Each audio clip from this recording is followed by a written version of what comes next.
What's up, everybody? Welcome back to Clocks Running, the podcast for everything flag football officials. I'm Ant, And I'm Jacob. and we are here for the 50th time. Uh, Man, you had one job. Cannons were not loaded. My bad. All right. Okay. Well, we got to do it right on the 50th episode, right? Absolutely. I So, think we got a pretty fun one lined up for everybody. Go ahead. Let them yeah, know. we got guests. We got guests from coast to coast, literally. Yep. You mean intro?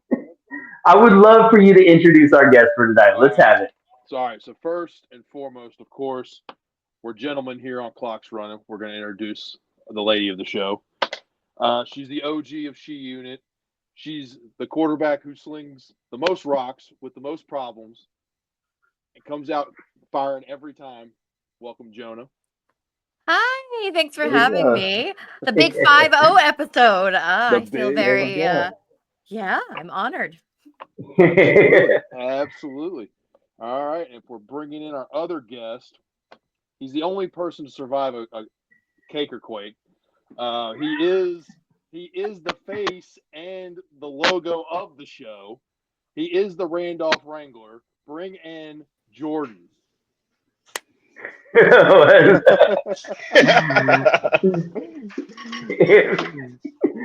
I mean, I'm in awe right now. I don't even know what to say because this is just like, first and foremost, Jordan, you are the logo.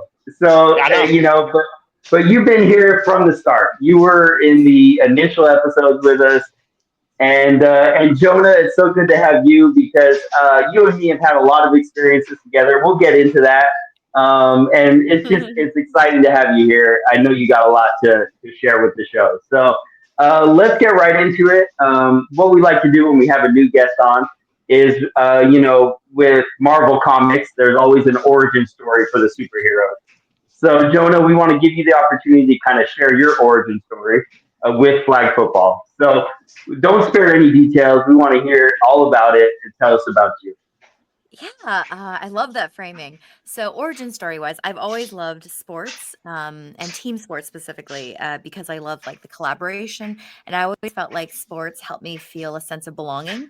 So, I grew up in St. Louis, Missouri, mainly, and there wasn't many Asians in my school. So, there was like some racism. And I think for me, I just desperately wanted to fit in and I wanted to feel a sense of belonging. And the first time I was able to do that was like playing sports. So, I think that's one of the reasons why sports and was so appealing to me growing up.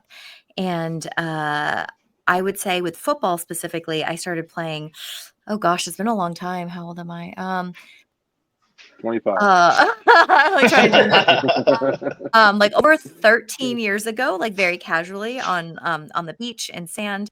And I at the time was one of the very like there weren't many female quarterbacks. And I remember growing up for beach flag football and I was throwing and one of the guys partway through, I knew he was a quarterback as well. Halfway through the game, and it was just a pickup game. It was like supposed to be chill and fun. He like grabbed the football from me and he was like, "I'm throwing now." And I was like, "Whoa." Like if he had just asked nicely or been like, "Hey, can I get some reps in?" I would have been like, "Absolutely." And then I was like, "You know what? I feel like I have to stand up for myself. And in some ways, I feel like I have to stand up for women right now." And so I took the football back and I was like, "You can leave." And then he got quiet and played receiver. And I think I've just, I feel like I've put a lot of pressure on myself over the years. And I'm sure a lot of female quarterbacks have to perform because I feel like if I am not doing well, then maybe others might think, oh, well, like women just can't play this position or girls can't throw. And so that has given me a chip on my shoulders that I think has helped me really want to improve as a quarterback, learn, be a student of the game. So yeah, I think there's some. How's that for an origin story? Pretty good. I mean, you didn't cover your international championships, but we'll get to that in just a minute. The other thing you left out, Jonah, isn't there a league in your area that has a rule called the Jonah rule? Oh wow! How did you hear about this? I'm impressed. And yeah, I did not name this rule. I think locally there were some because there were it wasn't very common to see a female quarterback. I was very much wanting to encourage more girls and women to throw because I think the more female quarterbacks there are, the more we can see the female side of our sport grow. Because I think that's been a bottleneck for a long time. To I noticed that there are some rules that were really working against female quarterbacks, and I think especially in a co-ed sport, you should never have a rule that hurts a female to play that position. Does that make sense? Like it was Mhm. actually rule wise, it was less advantageous for a female the quarterback than a male, and so I really fought and rallied to adjust some of the rules, and I was really grateful that some of the league organizers were open to adjusting the rules so they would be more accommodating of like all types of female players, not just receivers and defenders. Yeah, for sure. I have officiated in that league, and so there's a few things that I think could maybe be adjusted, just like you're saying that essentially the third play you could just throw the ball at a female's feet, and that that does it, and there's no extra points for a female. Correct. So There was no and I've still been sometimes off and on fighting the fight that in co-ed leagues, I firmly believe that um uh a smaller than men's size official ball should be allowed. And it's really unfortunate that some leagues are very against that. And I think that really discourages more women from throwing because like I have like tiny baby hands and women have smaller hands than men. And, Look, don't so rub it in. I think that I mean, I like my baby hands, but having to like, I was for like a full size football for years playing co-ed. And I think that's a big deterrent for a lot of women. And so that part still hasn't changed. Maybe in the future. yeah. Baby steps, baby hands, baby Mhm. steps. Jacob, can you share your initial experiences with Jonah when you first met her? So it's very ironic. We have both Jordan and Jonah on. The first time I ever met Jonah was in Charlotte. Oh my And gosh. do you remember this? Yep. So Jonah's in a playoff game. It's overtime, and we're going extra points. Jordan, I don't know if you remember this or not. Jordan's counting it down. I'm actually standing there, and I could hear him. Jonah was in the huddle talking, kept talking. She goes to line up, and all of a sudden, Jordan goes, toot, toot, ball game. And everybody's like, what just happened? He throws a penalty flag. He threw a delay a game at the end of the game, and that was a loss, carried a loss of down and took the game away. But when time ran out, it ran out. So I remember immediately she came up to me, wanted to talk about it, was not rude, was not loud and aggressive, was very blunt with what she wanted to know, wanted information, and that was that. We had a good conversation. Yeah. I remember that. It was in contact and the Yep. other team, they did something very strategic. And I think within the rules, they all started yelling, or like shouting so that, we couldn't hear the refs. And I think from what my memory, it's been a while. I believe Right. our coach attempted to call a timeout, but we were told we didn't get a timeout in overtime, and we did. And so I think there was I have a lot of respect for what refs do, and I could never be a ref myself. So I would be awful at it. And kudos to the refs out there, like Ant and Jordan and Jacob, you managing the refs. It's a hard job. And yeah, I have a lot of empathy for people that ref. That's not accurate either. Just so we're clear, you would be a phenomenal ref. The fact that you don't mind running up to somebody, getting in their face, and telling them that they're wrong is fantastic. I've received the being the wrong on the other side of that, and trust me, you can do it. Thanks for the vote of confidence, Jordan. Yes, Appreciate ma'am. it. Of course. Jordan, any insight you want to share about that situation in Charlotte, or you feel like the picture was painted pretty well? Oh no, it was. That is 100% what happened. I started yelling the time, and the defense was calling an audible. They were just yelling the entire time where no one could hear me because I kept looking at Jacob, be like, bro, I know you hear me counting. So I'm literally looking at him, looking at the huddle, yelling out loud, Jacob huddle. And I'm like, this is not gonna be good. Because I'm looking at him, I'm like, hey man, you know what's about to come, and I'm so sorry. And it happened. I threw the flag landed on the ground. I yelled ball game. Jacob's head just dropped. He's like, well, shit. but like I said, those are probably some of the worst outcomes I think in a flag football game ever, when it is strategy versus strategy, not athleticism versus athleticism. If I would much rather be beat by someone who's better than me than someone who was trying to outthink me, because that's just going to piss me off. That's going to make me upset and feel stupid. At that point, I want to cuss everybody out. Yeah, I think anything. I feel like anything within the rules, I'm cool with. If it's allowed, then it's fine. I'm cool with it. It upsets me, but I agree. Yes, ma'am. The rules are there for a reason, right? We need those boundaries and we need those rules. So absolutely, for sure. Well, I want to share my first experience, Jonah, with you, and I don't know if you remember this, but we actually played against each other, and it was in CSU. It was like 2021, about, and you were actually playing with mixed breeds, but you were playing in the men's division. Oh yes, okay, yeah, in Colorado, I think. Yeah, yep, that's right. Yes, at Colorado. Okay, got it. Not the other. So we just have. Yeah. So we just happened to play against you guys, and it was a lot of fun. I was a rusher, and so it was fun being able to play against you. And that's actually the first time that I met Jack. And from there, I transitioned once I had a couple injuries. I transitioned into officiating nationally, and I've had plenty of experiences with you, with mixed breeds, with She Unit. That's kind of what brought us on talking about getting you on this show, is because last week we talked about this big rivalry in Southern California with mixed breeds and She Unit.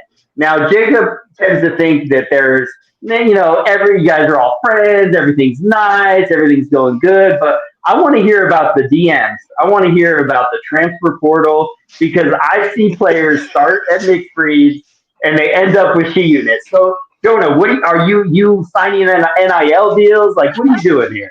For the record, real quick, I'm sorry to interrupt. You realize there's recordings of me saying otherwise, right? Anyways, continue. Yeah, that's we've had players kind of move teams in all directions. From us to another SoCal team, another SoCal team to us. I have always been a proponent of like communication. So what I mean by that is, I think anyone should play anywhere they want, so long as they communicate. So ideally, screw a team over by deciding to switch teams the day before. I think it's kind of a dick move. It puts that team in a bad place. But if you give a team, even if someone said yes to me and they give me plenty of time, they're like, hey, actually, I was thinking about playing with mixed breeds, or it could be another team, and here's why. I'd be like, oh, okay, cool. Like, thank you for giving me a heads up. We can fill your, I'll look to fill your spot. Thank you for letting me know. So I'm a big fan of people should play where they want to play. And Mixed Breeds is a great organization. They last weekend they beat us in contact in the championship, and they won the contact championship. They're an amazing team. I know anytime we line up across from them, it's going to be really good competition, no matter who they have. Jack is an amazing recruiter. She's a great leader. I've played with her several times too, and she's a very impressive player. Smart, so selfless, and just like she is, she's a role model. Against her. So yeah, we've definitely had players that played with us sometimes, played with mixed breeds. So that does happen, absolutely. I hope there's no hard feelings, Jack. Because there aren't any. No. He just this direction. Clip for this, so yeah, No, and I'm mostly joking, but in the same aspect of it, with men's, feelings are constantly hurt. friendships are ruined. You can't like there's just it's so bad when one guy turns to another team. I remember in Colorado when we were playing, I had a guy that had played with me. We had traveled together. He had played with me, Mm. and then back locally, I wanted him to continue to play on our team. And he straight up said to me, he said, "Well, the quarterback has told me that if I want to continue to be his friend, that I have to stay on his team." So, Look, in the way of me and friendships. Unfortunately, it has. And so, and it's really painful and it sucks. And I wish there was a better way of like separating the two, but it's hard, like we're human and things happen on the field and they sometimes like linger in life and vice versa. I think that's where like just as early communication as possible, I really appreciate when players are like, hey, so I was thinking about maybe playing. Actually, this happened today. Funny enough that you mentioned mixed breeds. Spill the One of my tea. one of my newer teammates, who we love and adore. I won't call her out her name right now, but we've been texting, and she was like, "Hey, I was interested in like maybe playing with mixed breeds sometimes. How would you feel about that?" And I mentioned I was like, "Well, she's interested in like being part of our core," so I just explained. I was like, "Hey, as a core teammate, what we do is we prioritize asking our core, inviting them to tournaments and leagues first. And then what we ask is that if we play in a women's division, that you prioritize playing with us if we're also playing. So that's all. It's just like a two-way street is what we ask for. But yeah. like anytime we're not playing or we're not playing in that style, totally you can play with any other team, but that's something that we ask of our like core teammates. And I think that's where like setting the right expectations is really important. Like what are the expectations, like if you're on this team, what does that mean? Can you like, is it cool to play with other teams? A lot of times I feel like there's a lot of assumptions made, and as cheesy and corny as it is, it's like assume and make an ass out of you and me, right? And I think that's true. So I think the more you're very clear on like what the boundaries are and like what the expectations are, like feel about like, hey, in tight game situations, we'll play the five that are working the best on offense and defense, because we're trying to win that game, and so we can't guarantee a certain amount of playing time for anyone. And if this is a problem or a concern for you, I'm happy to like refund your player fees. So like I try to like be very clear and transparent about things from jump, because there's just been too many like misunderstandings in the past when some of these things haven't been communicated. So I've learned the hard way too many times. I swear the women's division, because I feel like Jonah, you're not the only one who does this. I feel like you're one of. I mean, obviously we're talking to you right now, but I feel like a lot of teams are just as organized as this. Maybe some more than others, but in the men's division, it's like 75% of them are like, "Hey, Ant, you want to play tomorrow? All right, cool. Jordan, you gonna play tomorrow? No, all right, let's go get Steve. Maybe. That's right. It's so much more organized, and this is. I appreciate that more than people know. Yeah, well, and I know you don't want to say the player's name, but I did notice that there was a very good player that was with mixed breeds, and her significant other is on mixed breeds. And in the Bay this past weekend, she played with She Unit, and I don't know if that's who you're talking about. Who are you talking about? Who are you talking about? I'm talking about Baller. Oh, I didn't know Baller's partner played with mixed breeds. I didn't know that. Yeah, yeah. Oh, that's And cool. how are you across the country and know all the relationship drama? Good. Hey, How does he that's have my all boy. the tea? That's my boy. Who's with who? Oh, I actually didn't Yeah. even I didn't know that actually. That is news to me. But no, we love playing with Baller. She's great. Plus, Mixed Breeds has been taking some seasons off in like our local league, and so I invited some of their players to play with us because Mixed Breeds wasn't in, and I love when Jack brings a team. I always know it's going to be like additional competition, and I will say All of y'all, when I first helped start She Unit many years ago, the East Coast and the South, they were like, West Coast is soft. West Coast can't play. And that's one of the reasons why we wanted to make She Unit, was to create a strong West Coast team. And nowadays, I feel like the West Coast has gotten so much stronger in flag football. We have amazing teams like Mixed Breeds, Top Shelf, Playas. Only in the women's division, just so we're clear. I feel like the name Ronin, right? I mean, that's a strong men's yeah. team, is it not? Stop it! You're embarrassing yourself. It's okay. It's okay. You know what? I'm gonna really pay attention to men's division. I don't blame you because they suck. We get it. Yeah. I did not say anything. Hey, nah, trust me, I did. I had no problem with that. That's okay. You guys suck. It's fine. But it's respectfully and out of love. Okay, it's not y'all's fault that the West Coast is soft. It's just the East Coast is more badass. We did not ask for this to happen. It's just here we are. Okay, so yeah. Sorry. Ladies and gentlemen, Jordan Calicut has now joined the chat. So that's how you really feel, Jordan. Oh, that's the problem. This right here is me being nice. This is the sugarcoat version. Okay. You were so much nicer when you ref. It's so funny. Amen. Amen. Please tell people this. Please tell people this, because technically the only time that I'm actually an asshole as a ref is when it's men.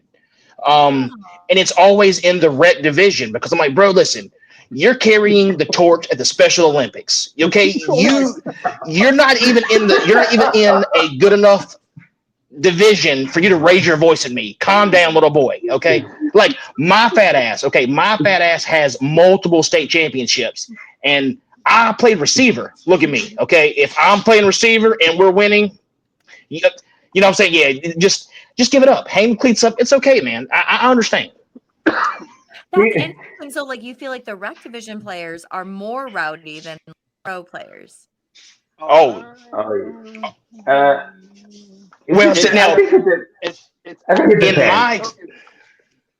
in my experience as a ref, I believe so. I get the certain players. So as a whole, I think the rec division is more. They bitch and complain more. Now, when it comes to pro, I don't have a team that I hate. I have certain players, and that's kind of the difference. When you get to the pro division, you're like, okay, I like your team, but that one guy's a dick. When it comes to the rec division, there's a team from out of Miami. There is. So technically, there's two teams out of Miami. So the last time we were in Orlando, these two teams, they get together in the championship. Are we not going to say the name of these teams? Honestly, I don't know them. If again, you're in the rec division, you don't matter. Okay. They're known factors. I think. Yeah, they are. I'm like, bro, I hope this is the fastest. Right, dude. I want this to be the fastest 25 minutes ever, because both of y'all suck. And that's the problem, because they want every touchdown. They're like, how is that not flag guard? I'm like, no way, shape, or form. Yeah, but no, those are the worst. Those are the worst ones. When those two Florida teams got together in the championship, and they're literally just cussing each other out. And at that point, Unc walks over to me, and Unc was like, do you want me to stop this? Because it's Florida teams. I'm like, heck no, bro. I want a brawl to break out. If this thing breaks out right here, we're all gonna hug it out. We're all gonna hug it out in 5 minutes, because this team was literally cussing each other out, and then 5 minutes later they're hugging each other. I'm like, do you guys know each other? They're like, we play in the same league. Why are y'all here? If y'all got to the championship together, shake hands. Let's go home as like dual champions. I mean, anything. Let's forfeit together. Here's the problem with the rec division, and I think this is what for some this is what the bag stigma is. Rec players tend to have a pro mentality and a pro expectation with the lack of play to match that mentality. So when stuff happens, like, what this right here happened, and it's like, yeah, but that's not what happened. So I think that's the issue.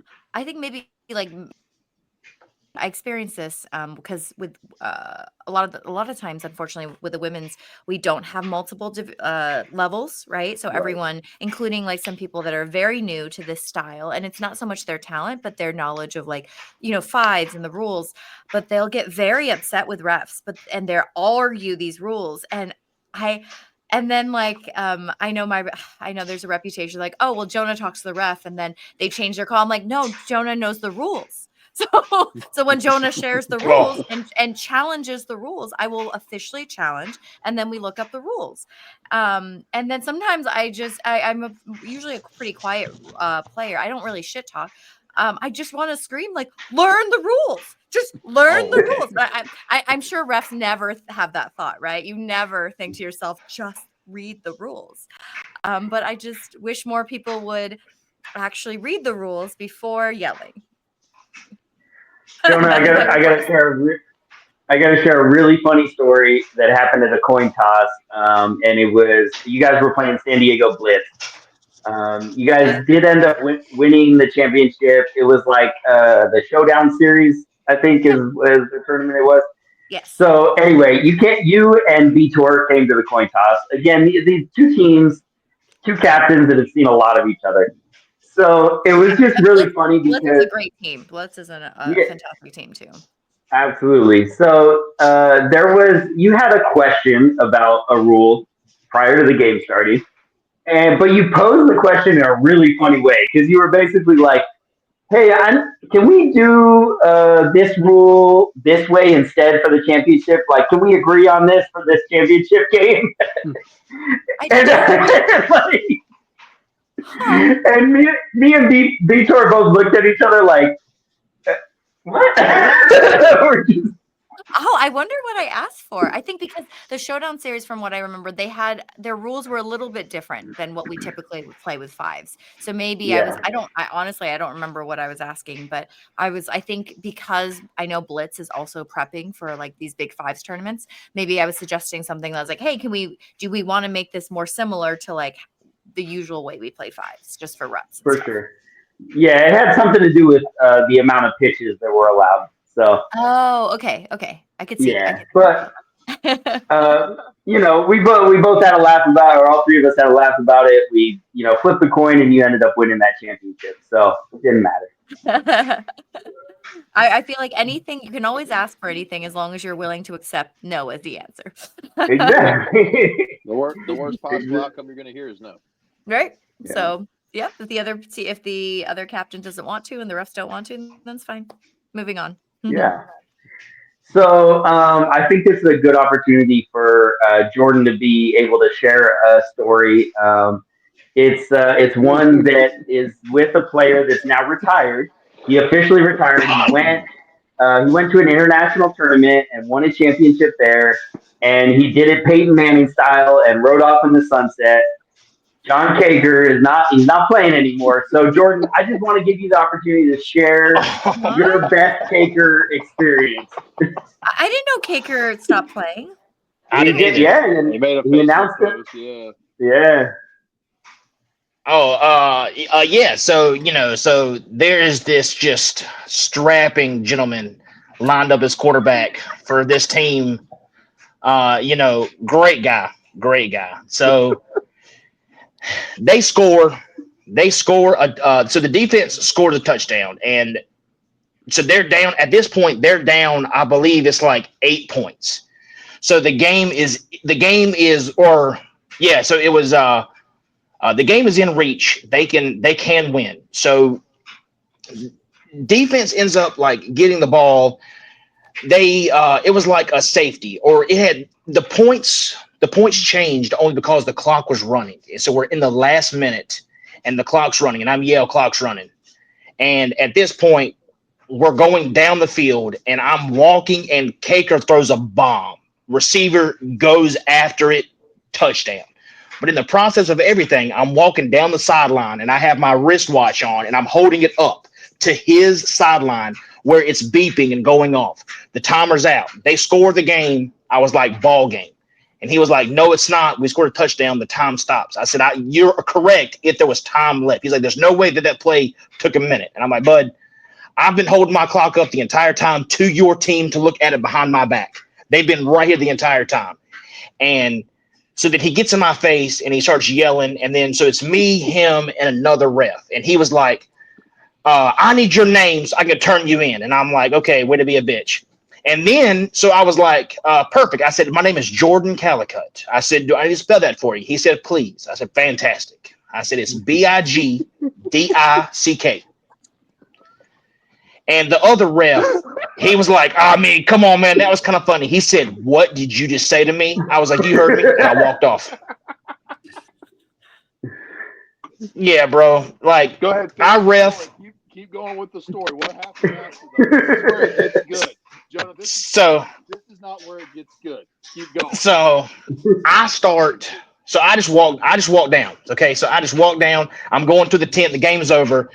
And so I'm trying to find Jacob so he can give me my next assignment to go to what field and everything else. And then about this time, Caker walks over to the tent, to like the front side of the tent. I'm in the back room, and he's like, some guy just told me this, and nobody knows who it is. Everybody's like, what's the rest name? He's like, I don't know. I told him my first and last name. And then I spelled it for him, and all of a sudden he lost all sight of everything. And then he's like, there was a big guy over there with a beard. And Jacob's like, bro, I got like 4 or 5 big guys with beards. I'm going to need you to. And then he was like, well, here's what happened. And Jacob was like, oh, my God. He was like, you know what? I lied. I know who did it. He didn't tell him this. So he just calls me. He's like, hey, bud. I'm like, hey. He's like, what you doing? Nothing. Where's my next piece? He's like, where are you at? So he comes over there. And then so we have a small talk. But the best part is this man goes on Facebook. And he just starts airing it out. He's like, this is what happened. He was giving his side of the story, not the actual story. So, I don't mind being the villain in any story. I am 100% okay. As long as you guys are talking about me, I appreciate you. Okay? Good or bad, I'm in.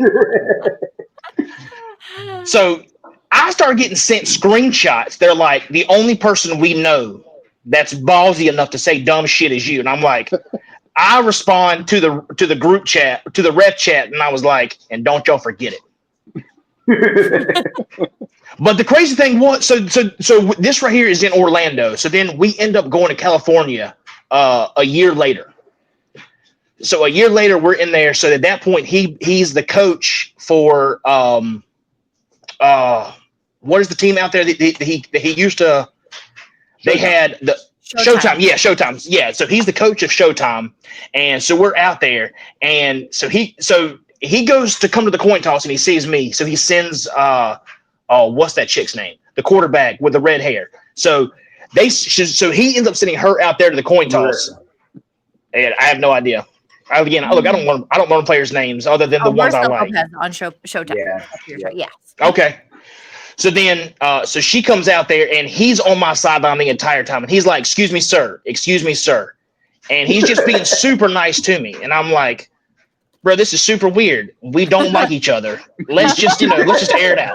Let's just, But he was super professional the entire time, and those are the only 2 games I've ever reffed Jonathan Caker. All right. So the second one was really smooth. I thought so. Jordan's out the best part of this whole story. And I don't know why he's leaving this out, but I'll be glad to finish it. So when this happens, Jordan's walking down the field. I find him. He tells me what happens. At this point we kick Caker out because he wouldn't leave. He would not leave the field, so we kick him out. Yeah. And then he goes on Facebook, does his whole tirade. Well, afterwards, I get with Pat Alley and Coop, I think. And we're like, all right, we got to mess with Jordan now. Oh, my God, you motherfuckers. Okay. This happens on Saturday night, so we're like, we got to mess with him tomorrow morning in the morning meeting. So we said, all right, we're going to tell him that Travis is going to talk to him and probably fire him. So he walks in Sunday morning, and he's like, hey, man, again, I apologize. I hope nothing really came. He's apologizing to me. On a friend level, not like worried about what he did in the grand capacity, but like, hey man, I'm sorry if I caused you any problems, Right. I apologize, blah, blah. And I'm like, hey man, I said it's cool, but I think we're going to have to, Travis wants to have a talk with you. he's gonna kind of want to know, like, what happened from your side. He's got some stuff going on. He's like, all right. So at this point, I get Pat, I get Chun, I get Coop, I get a bunch of the other directors to go up to Jordan and just be like, hey man, like, thanks for being here. Like, try to be like real nice and real calming, and they start making everybody feel real on edge. Like, like Jordan, like he starts picking up on it a little bit. So he comes up to me before his first game and goes, Jacob, if you're gonna fire me, do not let me start this game.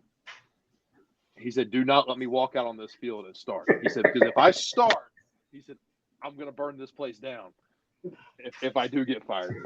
I said, no, you're good. So I let him go, and he wrote probably 3 games. Well, at this point, once we got everything going for the day, me and Pat went and found Travis and said, hey, we need you to do this. We need you to pretend like you're going to fire him.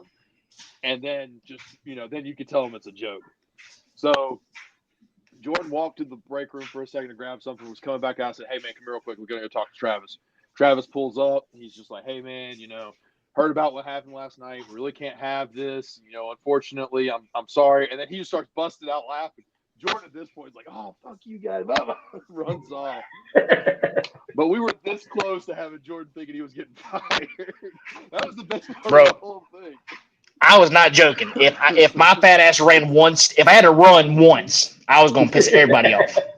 You fire me right now, okay? Heck no. I don't mind being fired, but it better happen right now. Oh man, that was the best. All right. So Jordan's. Well, we wanted to share that with you, Jonah. That's true. I know you gotta head out soon, but I want to do a rapid fire questions real quick for you. Kind of keep you on your toes, put you on the hot seat a little bit. Hey, hold on 1 second. Hey, one thing that I wanted to say, and I was actually super happy that Jonah was on this show. Other than today, she has never called me by my actual name. She calls me George every single time I'm her rep. And the best part is, and the best part is that when she runs up to me after I make a call, she's like, George. Listen. And I want to look at her and be like, you know what? You can have any call you want. You just keep calling me George. That way, when I do mess up, make sure you tell Jacob this was George's problem, okay?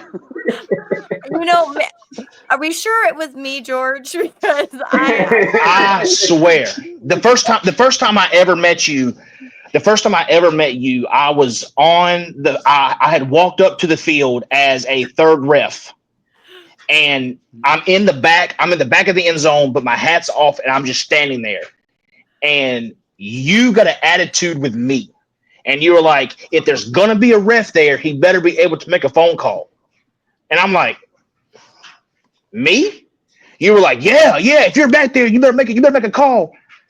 I'm like, first of all, who is this short woman thinking that she can just talk to me any kind of way she wants to? Then she goes out there and you slung that ball hard and y'all end up winning the game. I was like, sorry, man, you can speak to me any way you want to. I am so sorry. I disrespected you. If you're gonna be a gunslinger like that, I apologize. You can have all the attitude you want to have. And then that's when I realized who you were and that you were actually good. And I was like, okay, I lied.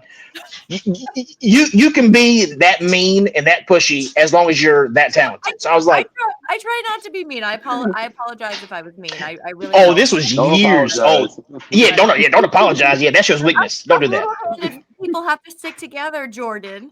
Yes, ma'am. Yes, I promise. Hey, but ever since then, this right here was also. So when was the first year of Vegas? The year that Joe Bout died. What year is this? 2021. 2020. Okay. 2021. So this right here is we met for the first time ever in like 2020 Worlds. Okay. So it was technically January of 2021, but it was 2020 Worlds. And then that was the year that we really ramped up the travel and everything else. And so the first experience compared to the last 10 are drastically different. That first one, Oh no, 100%, 100%. That first one you were spitting fire. Now you're I like, wonder look, what I was pissed off about, huh? I'm just gonna go. Well, like I said, well, I think only because the refs you had at the time were not doing a well enough job, so you wanted extra eyes to make better calls. That's what it felt Well, like. that's That's not what it felt like to aggressive. me. Yeah, Ooh. well, hey, but if I'm losing because of the refs, I want any help I can get. Which, like I said, that's why I didn't. I agree with it. It was a great job. Absolutely. Hey, Ant, fire away. All right, cool. Go ahead, Ant, back to your show. Jordan's such a good storyteller. I apologize. I don't remember. Hey, no, don't Doing apologize. that. You got it. Sorry. Hey, look, your logo on the back of your jersey should be you just bicep out. So yeah, no number, no name. It's just a silhouette of your body. This right here. Okay, let them know. Let them know. I'll do that for the next uniform. Yes, perfect.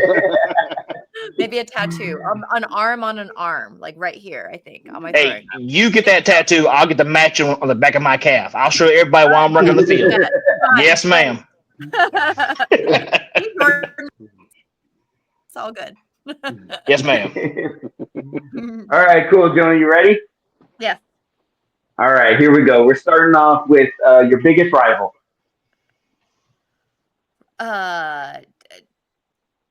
Local. Team. It's been top shelf locally. We keep like going at it. But love that team. But we just keep.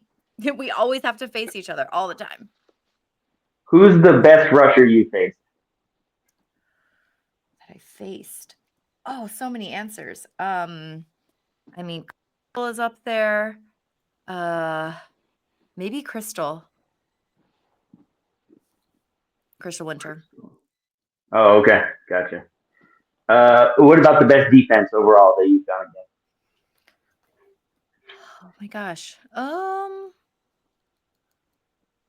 I would say Vanita's team tends to have a very strong, they go by a lot of different names, a lot of faces, sometimes Wakanda, sometimes all sorts of names. Yeah, their defense tends to be very solid. Yeah. Okay.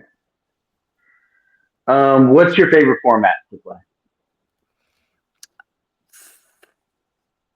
Air it out or non-con. Okay. What's the rule that drives you crazy? What drives you crazy?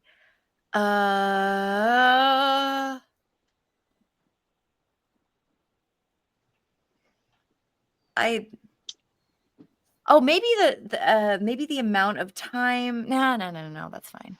Well, there was one league where like the other team, their offense would get set so quickly, and we had players go both ways that. That maybe that one.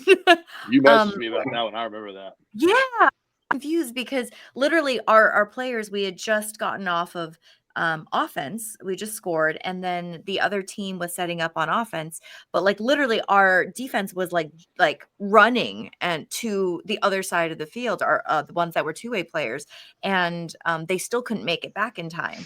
And so I was like, it'd be nice if there's a more standardized, like whether it's 10 seconds or something between when there's that change of possession. Because I guess, Jacob, there's not like an official rule for that. Is that right?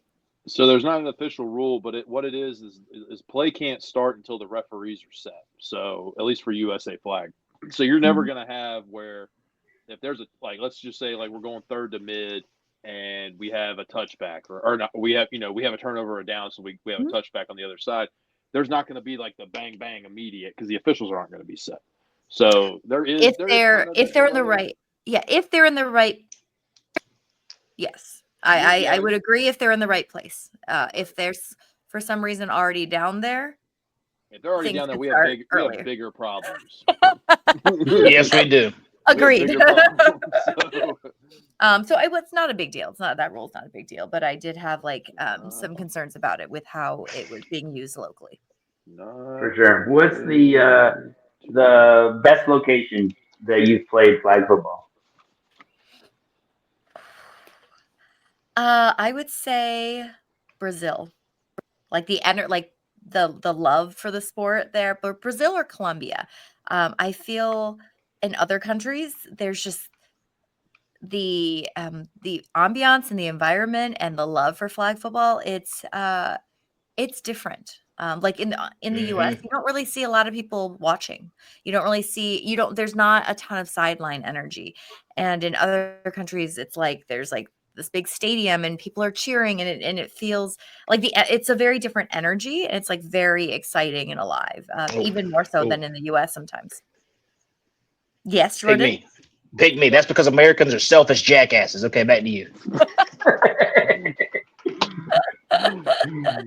Chief correspondent Jordan on Americans here. Yeah. Hey, hey, All as an right. American, I can say it. So, So, okay, final question. If you could steal one player from another team without oh, anyone being upset, no ramifications, who would you take? Um great question. Oh, there's so many that come to mind. I would love to have Bree back, Brianna Hernandez. She played with us. She got her start with like national traveling flag on She Unit. She's played with Game Changers since. Very dynamic player, such an amazing teammate. Lots of potential. And yeah, would love to get to play with her again. So Vegas, come back, baby, come back. Jonah has officially embraced the show. Perfect. About time. Cool. Well, Jonah, it's been such a pleasure to have you on. I just want to say that as an official, you are a player that makes officials better Oh, because I try to read the book as much as possible, but when I know that you are playing in a tournament, I am reading every line word for word to make sure I do not make any mistakes. So you make me better as an official, and you are part of the 0.01% of players that actually read the rule book. So I appreciate you. oh, thank you. I appreciate that. I have one selfish question on behalf, if that's okay. And y'all have to be willing to be honest. Okay. Oh, hit Yeah. me. Yeah. So especially we have a few of our teammates, like for instance, Labrenthia B, and a few others who they strongly feel that in general refs don't like us. And she's like, Jonah, what did we do? And I'm like, probably something I did. I don't know. But no one ever like I've tried asking. Everyone's like, no, no, not at all. And I don't quite think that's true. Sometimes. Does anyone Jordan know? and I got this. All right. Yes, Oh, sir. oh, ooh. Because Okay, I, I, okay, I think okay, I think it's I think it's misplaced. I don't think it's that they don't like you. okay. So The team. it's I'm talking about She Unit. Yeah. right. So Mhm. let's take for instance and I'm just gonna lay some facts out there. The general demographic I have for officials is what males, right? You know, I have some females who officiate, and you know I'm trying to get those numbers up, but generally it's males, right? How many Mhm. guys take it in stride when a female tries to tell them to do something or tries to question what they're doing? Not you, Jordan. I said I got this. I was just saying my hand was up. The ant does Oh, the same thing. So I'm just oh. saying. but to my point, the average guy does not take well when a woman challenges him, because and generally you're right, and I appreciate that. I appreciate, like Ant said, when people read the rules. I appreciate it doesn't matter if it's a guy or a woman, and it's a bad stereotype, I think, um, Mm, and we're trying to get past that, if that makes sense. So I don't yeah. think it's that they don't like you. I think it's the fact that they feel inferior is not the right word, but maybe I it's guess I they feel really less than appreciate. when they're being challenged and told, Oh. that they're not, Yeah, but they're and so being like belittled.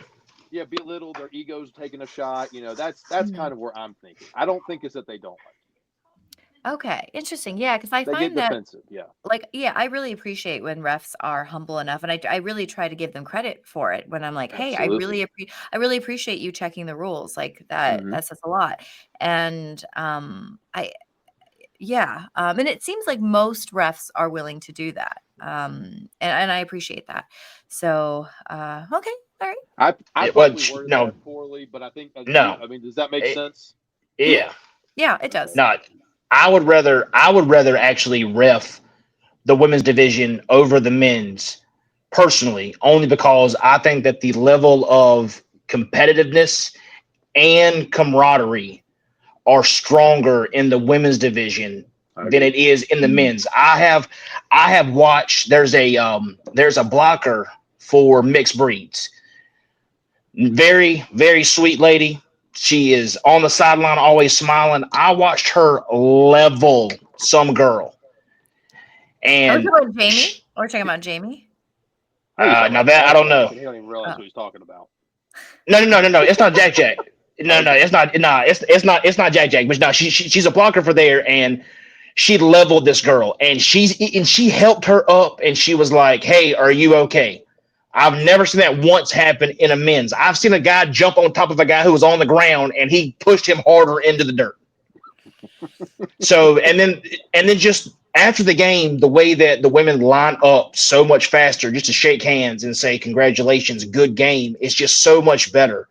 And the men are like, oh, well, I'm the best player on this team, so let's complain about it every time. And those are usually, I think that's one of the things that's going to end up killing men's flag football is these prima donnas. If I could only ref women's division, I would 100%. You guys could cuss me out every single game, and I am 100% okay with that. Hey, you write that down all you want to, big guy. I see your example all the time of like, yeah, someone like dishing out a great pancake, and then helping them up. Happens. I see that all the time in women's, and you're right. I would love to see that more on the men's side too. Like I said, I've been repping contact now for 12 years.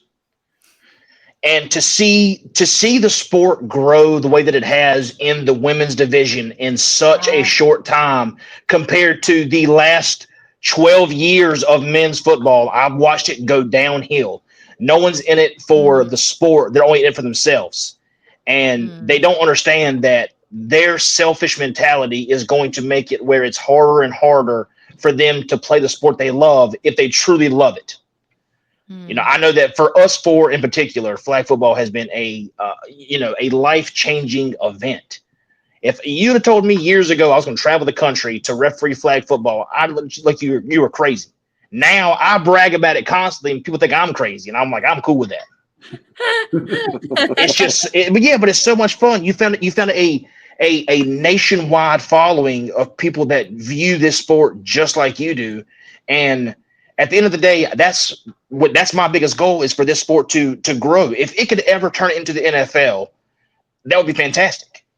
So if it was ever going there, and I do think that the women's division is going to go places faster and further than men's ever has. And I mean that in the most respectful way to women and the most disrespectful way to men. Yeah, so ladies, great job. Guys, y'all suck. So in my opinion, I think women are better at playing flag football than men are. Oh yeah. Wholeheartedly. They understand playbook better. They understand the finesse of the game. I think men are still hung up on they used to play tackle football and they want to bring that mentality and that IQ into flag football, where most women just go right into flag football out the gate, and that's their first experience with football, and so they just learn flag football. So to me, I think Jordan, what you're saying, I think that's the reason why we're seeing exponential growth of women's flag football and men's flag football, especially the areas of the country that are stuck in eighth contact or other formats like that. They're going down like this, and we're just waiting for a specific generation to just stop playing. Because once they stop playing, a lot of those leagues will go away. A lot of those men's leagues will go away, and we'll see some of those formats go away. So I think with women's flag football, they're just like, yeah, 5 non-contact. This is what's going to be in the Olympics. We're all going to end up in the Olympics. Like, let's go. Let's push this push this game forward. So. Jonah, I want to give you the opportunity to share some final thoughts. Anything you want to share with us? If you have any crazy questions, that you let us off the hook by that question. By the way, that was too easy. So if you have anything else you want to ask, feel free to. But share some final thoughts as well. Yeah. Shout out to all the refs out there. As you know, I know it's not personal when like players are upset. There's a lot of other stuff going on. I would say, keep doing what you're doing. I love what y'all are doing with this podcast. It's fantastic. She Unit, as always, is looking for sponsors, and so we have a pretty engaged social media following. We'd love to partner with some awesome organizations. So if anyone knows of a company or an individual where that would be a fit, would love to have a conversation with them. So yeah. Shout out to the women's teams out there that are really helping the game grow. I love that I love actually seeing this big transition, whereas before I feel like it was like the same one or two teams always winning in tournaments. And now Utah Sting, who I hadn't heard of until like a few months ago. They won the Air It Out division of the Bay Area tournament a couple weekends ago. And so it's so exciting that these like teams from all over, including like Canada and other countries and across the US, it's really exciting that you never really know which team is going to win, at least on the women's side. So I think that speaks to the growth of the game. So I really appreciate that. I think more and more of the refs are also taking the women's game more seriously than maybe they did in the past. And so I really appreciate that. And that really helps us all get on the same page. So really excited for the growth of the sport on the women's side, as well as the men's side. And I know we talked some shit about guys. I will say I feel very grateful that anytime we do She Unit co-ed, I could never the guys that we play with, they are like so classy and so like wonderful and respectful, and they listen to, like, if one of our ladies is on defense and she's like, hey, what if we tried this? They listen.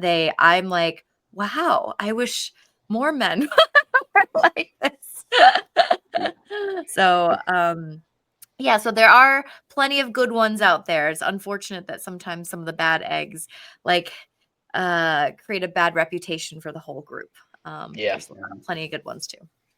Of all genders. For sure.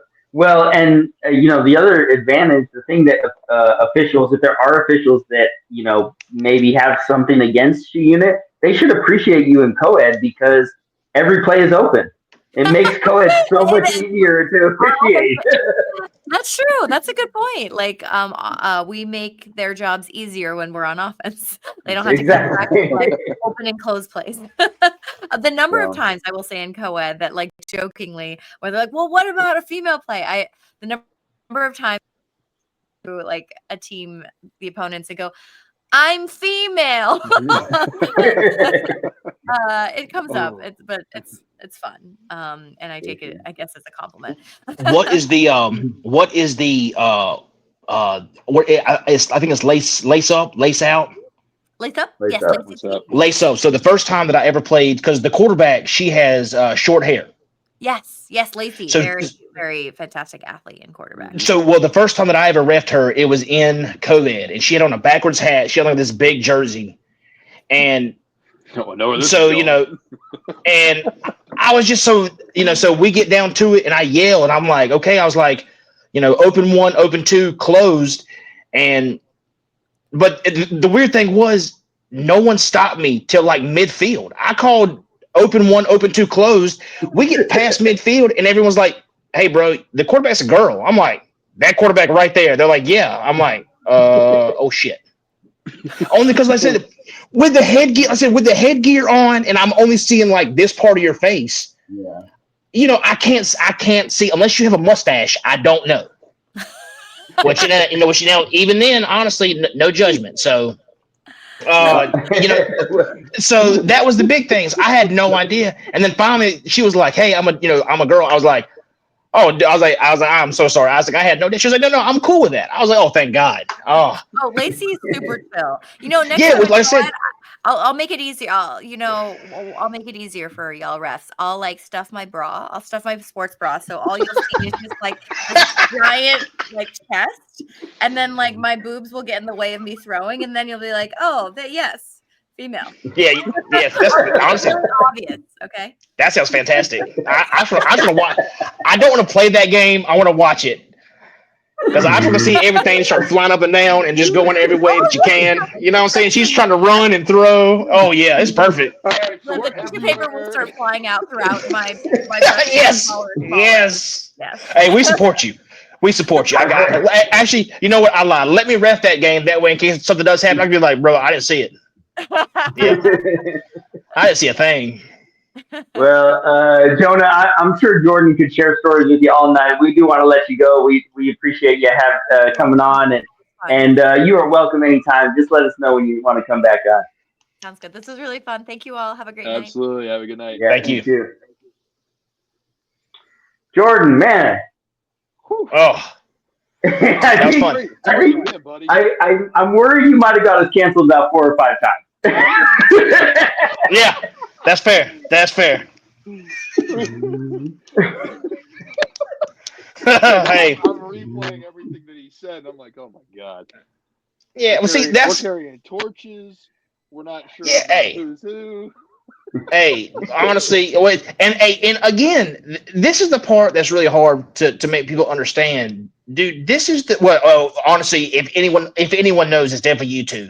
This is the nice version. This is me sugarcoating everything. It could be so much worse, and and out of respect for you two, I tried to calm it down. So we missed you, buddy. Yeah, you guys are fantastic.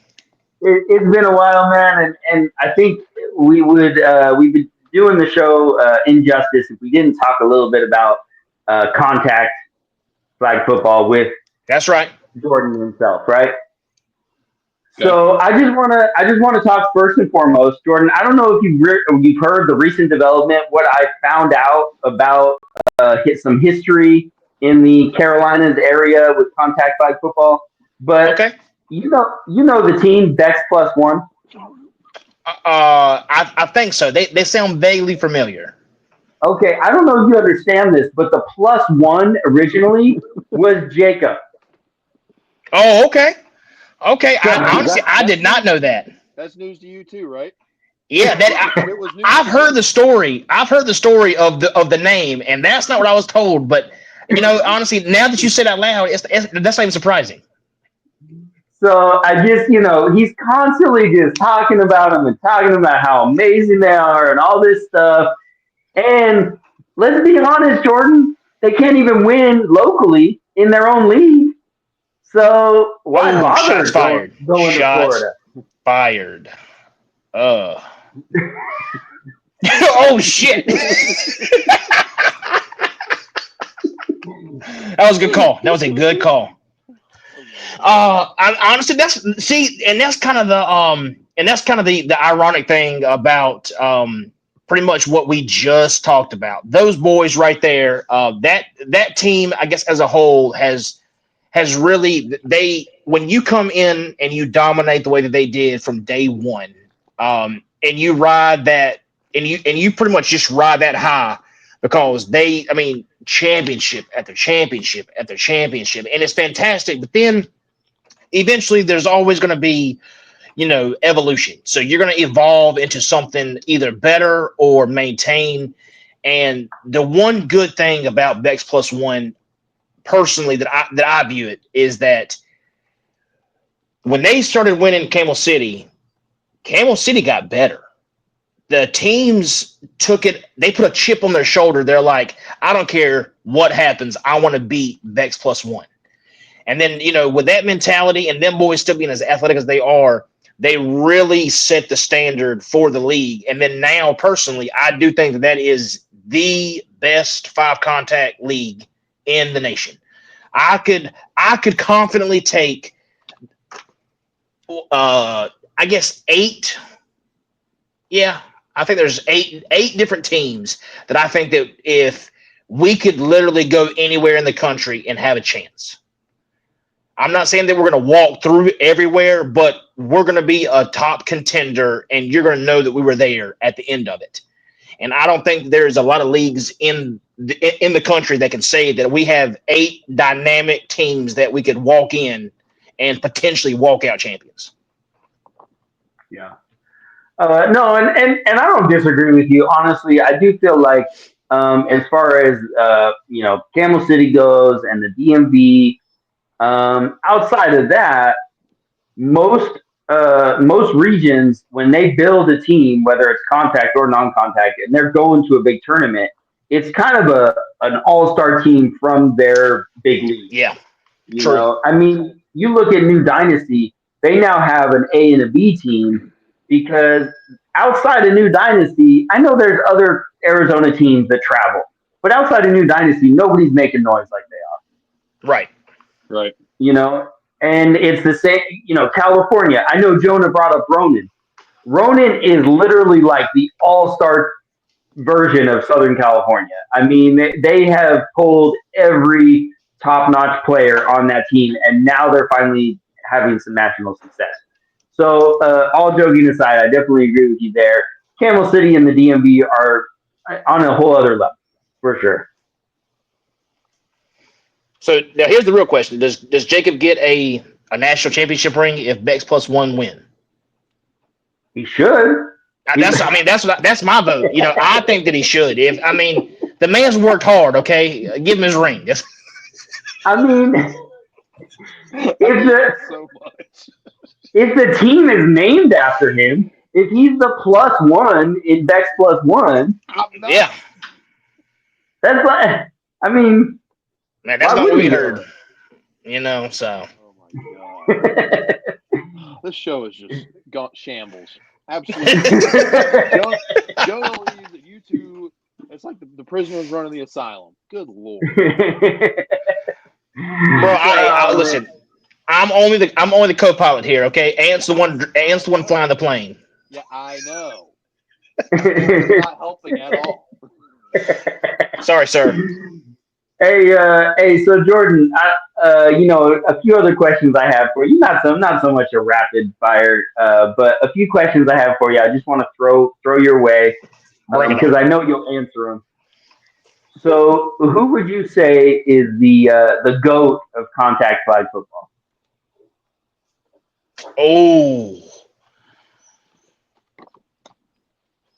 Oh, bro, that's a fantastic question. So let me ask this real quick before you say it. Okay. All right. So I personally am a believer in you have goats of generations. There's not just you can't say don't do that. Don't do that because you can't compare. You can't say that Steph Curry would be the GOAT over Michael Jordan. They didn't play at the same time. They didn't play in the same era. They didn't play with the same circumstances. So you can't say that those two. It's comparing apples to oranges. Hold on, sir. I'm asking Jordan the question. Yeah. Pipe down, Lord. If he wants to say that there's only one GOAT, he can say it. That's why I'm saying. That's why I was asking that question. Oh, okay. Now, yeah. Okay. So I guess I want to answer the question, but I'm going to answer the question in kind of a Jacob form of an answer because I do think that when I first started flag football as a player and moved to a ref, comparative to where we are now in 2024, beforehand, one of my favorite players, and this is hard to say out loud. I'm going to try not to vomit. But I got to go with Matrix Johnson. Why would you vomit? Matrix is a good yeah, because he still plays for Camel City. I can't let him know that I like him as a person, So yeah. Now transitioning now, so Matrix now the age is where he is now. He definitely the fire's still there, but he definitely it does seem like it's more for fun. Very still competitive, but more for fun and camaraderie. Moving forward, I do think that the torch could be handed to somebody. Now, this one again, this is hard only because I've seen the backstage, I've seen the front, and I've seen the future, and I have a lot of respect for this guy. At the same time, I want to throat chop him at least 3 times in a conversation. I know where But you're going with this. easily TJ Simmons. Yeah. Yeah. So the man is very well versed in flag football. He's definitely transitioned from tackle to football, and he has made the transition in a good, healthy way.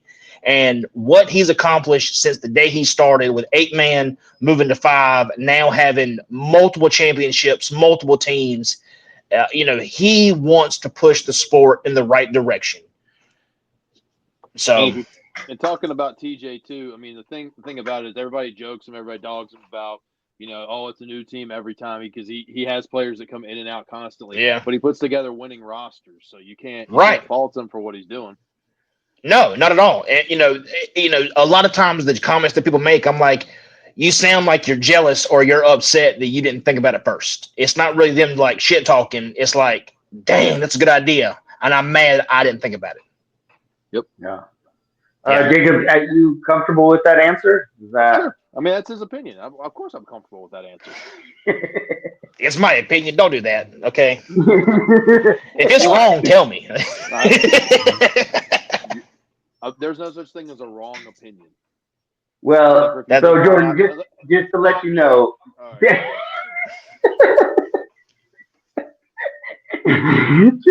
to let you know, Jacob did pick his former teammate Chad Bex as his GOAT of contact football. My man. And see, and that's the hard thing is because that's a fantastic choice. For you to be a 5'3" white dude and to be good at a sport, that's just impressive in itself. The fact that Chad Beck is just that much dominating. Hey, I'm just saying. I'm short, and he does not even look me in the eyes when he talks to me. So at that point, bro, sorry. Just call it. Okay, so keeping Bex in mind, we're gonna play a little game, Jordan, real quick. Start, cut, bench. Okay. Okay. So we're doing contact quarterbacks. We got Chad Bex, Mike Tatum, and Mike D from main event. So start, cut, bench. No. Who was the middle one? Mike Tatum. Tatum. STV quarterback. I don't know that I put him in this category, but okay. Okay, so start, cut, bench, Chad Beck, STV, and who was the last one? Mike D from main event. Oh. I know what I'm doing. And 5-man contact? Yeah, sure. We'll do that. Okay. I want to start. Yeah, I got to start Chad, bench Mike, and then cut the last guy. I know I'm better with teams than I am names. I know the team. I know the quarterbacks. Okay. All right. Next one. This is DMV area, not necessarily contact. We're just going to say playmakers. Okay. So you could throw them in any format you want, and I want to start cut bench. Okay. So Tone, you know who Tone is, right? Yep. Dion. Okay. And then Devin Brown from Supreme Elite, Virginia Elite. Ooh. Oh my God, bro. Great question. I want to start Page, bench Devin, cut Tone. Okay. Gotcha. Jacob doesn't agree with any of your opinions so far. My final question. Let me just ask this real quick before I ask this one. How many Bex brothers are there? There's 4. Four. So Okay, 4. Yeah. I thought so. Seth, Wes, Chad. Yeah. Okay, so take Chad out of it, and I want you Okay. to start cut bench the other 3 bets.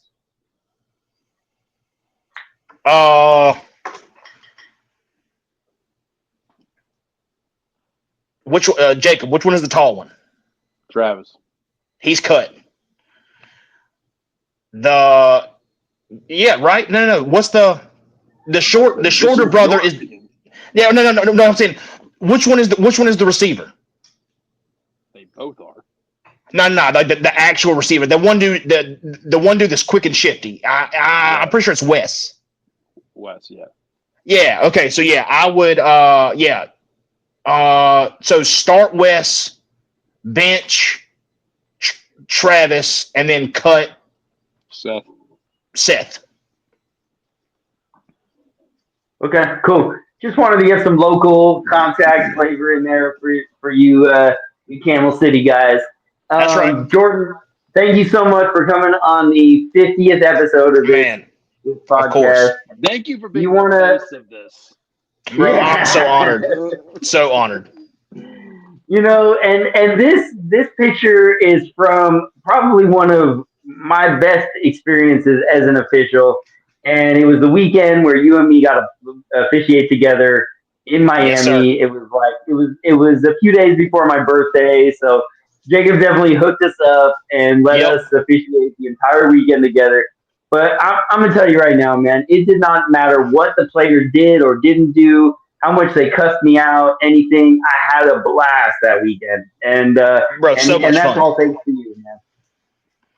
I've never been cussed out by a child until that weekend, and honestly, I was only okay with it because you were on the field with me. I was like, you know what? I'm not even going to penalize him because my boy's aunt is making this day better. Yeah, and I know everybody's told the story because I constantly bring it up about how I beat you in a foot race, giving you a 15-yard head start. That's true. But I will say that if you and me decide to actually have a foot race in Tampa, I've put on about a good 35 pounds since you last saw me, so it might be a little closer than what it was in Miami. Oh my God! So, dude, I'm not sure if that's even the case because y'all boys haven't seen me in a while. I have definitely taken becoming married and being fat and happy to a whole new level. So. Oh man! Just as long as Jacob, go ahead. No, go ahead. I was gonna say, just as long as your pants aren't as tight as Zane's were when he was out there repping for his dog. Bro, nobody's pants are that tight. That boy does not understand. He needs more material for that big ass body. Okay, it's embarrassing. He's got the lower half of a middle-aged woman. The pockets were.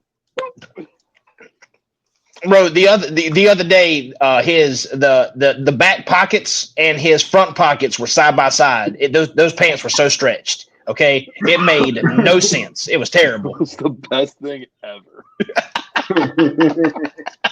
What's that? What is it called? A fupa? A fupa, yes sir. Yeah, yes sir. I never met a man with a fupa.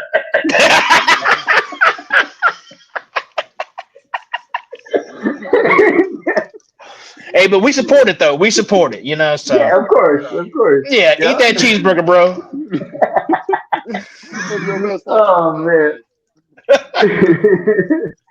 Jacob, do you have any final questions or thoughts with Jordan before we let him go? Nah, man, I'm just so thankful for Jordan. And he was one of the founders of this. He was one of the ones who got this going and wanted to be a part of this and make this happen. And I know life gets in the way a lot of the times, but we always got him right here in the corner with us. So yes, sir. Every yes, time sir. we're on, we've got him with us, and I'm just happy that he's going to be in Tampa with us. And we'll have a good weekend. I love you guys. You guys are fantastic. Weekend. So Jordan's been there since day one for me. So there's always a place that Jordan's always got to see at the table, no matter where we're at. So bitches.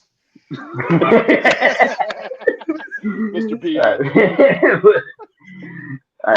right, Jordan. Last thing, okay. I'm almost mad you tried to glaze over the fact that we almost fired you for that.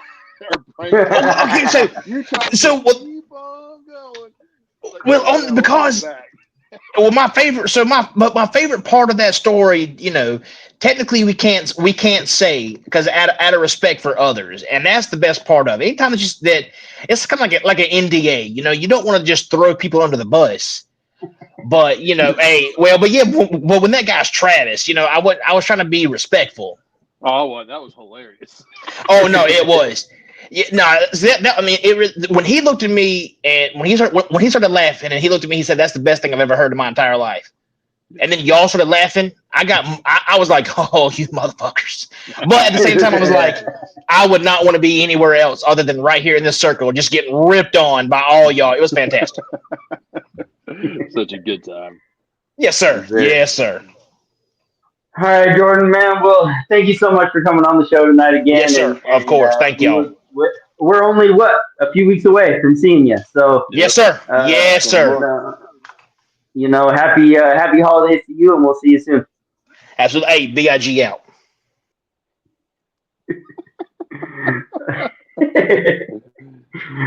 Okay, Jacob. I just got to tell you, man, you delivered tonight. Jona and Jordan was a perfect combination. Hey, that was a lot of fun. Both of them are great people. They're great on the field. They're even better off. So it made for a good episode for sure. Yeah, nice. Hey, man. So I know you're super busy. We talked about it last week. You've been traveling. You're in the Bay. You're headed to Arlington this weekend. Anything you want to preview for this weekend for everybody? I mean, it's gonna be a pretty easy tournament, man. I think we're gonna get in. We've got a few adult teams that are gonna be there. It's gonna be a lot of youth as well. So we're gonna get in. We're gonna get a little. This is the last event before World, so really excited for that. Try to iron out some final kinks with anybody who's got any kind of final work they want to get in. Be good for them there, but yeah, it'll be a good time. Nice, cool. Well, that being said, I mean, this has been an amazing ride. 50 episodes. I can't believe it. But I feel like we're just getting started, honestly. Absolutely. Yes, sir. So cheers to the first 50 and can't wait for the next 50 to see where we're at. There you go. And I think, just bringing Jordan on, I miss him. Sometimes I just don't know where his stories are going. Sometimes. I hold my breath a little bit, but I will say he's actually probably on the scale of being canceled. He's a notch below Dean, because I think the Cayman Islands, the Island Boy, we really have to worry about what he says on this show. Maybe we need to bring them on together.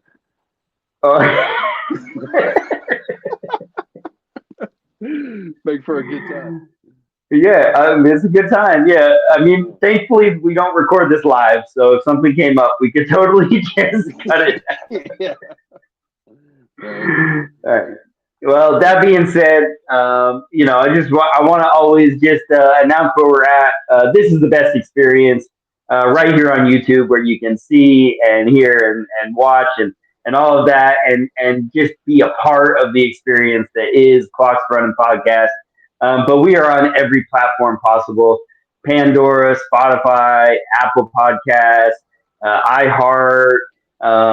There's a lot of other ones out there, but we're on them. I don't know. Just search for us, Clocks Running, and you will find us. We also just put all kinds of content. We've been having lots of fun lately with the top 25, because putting New Dynasty as number one just shook up the masses, and it got all kinds of response. The last few days we've been letting the fans vote, kind of doing an Americans vote for who they think the fan favorite is for the number one team, kind of like our own version of the college football playoffs. So took the top 12 teams, and they've been battling on social media. We already saw some upsets, though. I don't know if you noticed, but Top Shelf beat Lace Up in the voting. So, I mean, spoken. Yeah, exactly. So, I already got some response from Top Shelf.